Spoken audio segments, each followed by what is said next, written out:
Hello, everybody. Love is what I would like to discuss in our time together, specifically and broadly. First, the Nat King Cole track, Love. He recorded it live at the Sands. It's an album I used to have. L is for the way you look at me.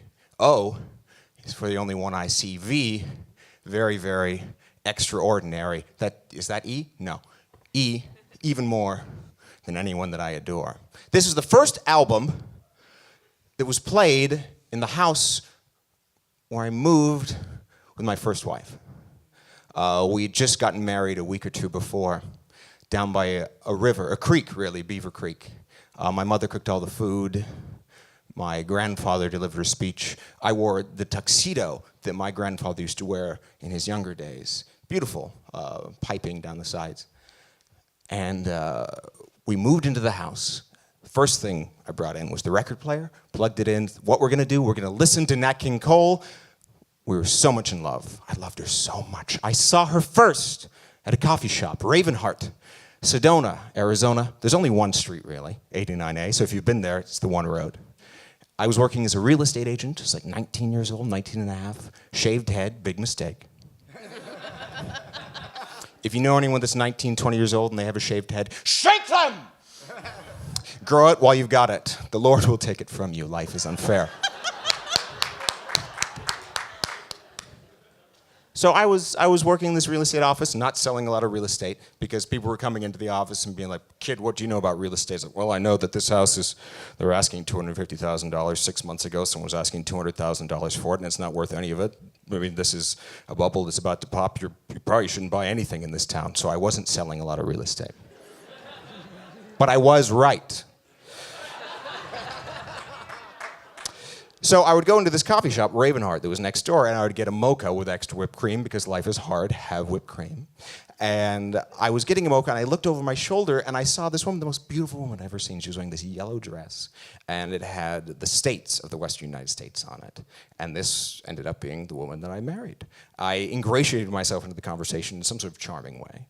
And they were all working on she was in film school, and they were all working on this project, and they needed people to help out on the movie. I'm like, of course I'll help out on the movie. I'll take time off work, I'll get up before dawn, whatever you need, I will be there. We fell in love, we got married, we move into the house, play the Nat King Cole record. The first thing that happens is the needle on the record player breaks.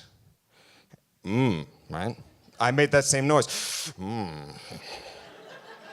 I don't know about this. Oh, I felt weird immediately, but I didn't say anything to her because I didn't want to hurt her feelings. But it turns out that the omen was correct. We did get divorced. It was terrible. It was a very ugly breakup. We moved from that house into an apartment in the northern part of the state, Flagstaff. This is out in Arizona in the southwest. And the divorce was horrendous. It was a town of 50,000 people. So everywhere I went, it was a very political situation. She was there, or one of her friends was there, or one of the people that used to be my friend that's like, well, Jackson, I mean, we had to pick a side and we chose the other one. So that's just the way that life goes sometimes. It was very difficult. I was very sad and angry. And I said, you know what? No love ever again for this guy. I'm not doing it. I'm gonna write poetry about it that's indigestible. I'm gonna write punk rock songs about it that are pretty good, but still not very good. But they're better than what the poetry was. I'm going to read a lot of Cyrano de Bergerac in front of the punk rock songs that I would play in these smoky basements. I'm like, love is stupid. Here's a song. It's just a power chord for 2 minutes. And it was all right. It was all right, but I was desperately unhappy. I moved into this house with 4 dudes and a dog. We'd stay up very late into the night drinking malt liquor energy beverages and doing the hustle and watching Lady Gaga videos. I wasn't happy.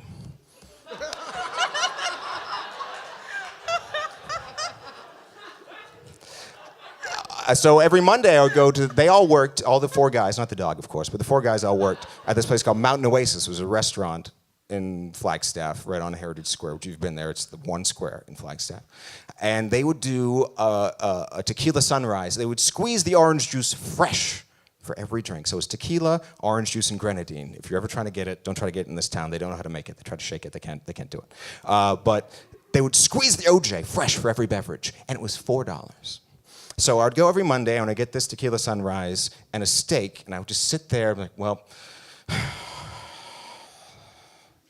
and just wait to have a heart attack.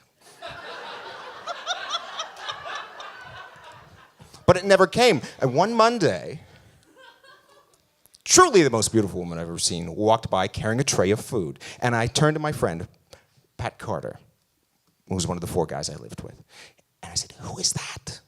And he said, oh, that's Jackie. She has a boyfriend. I said, that's irrelevant.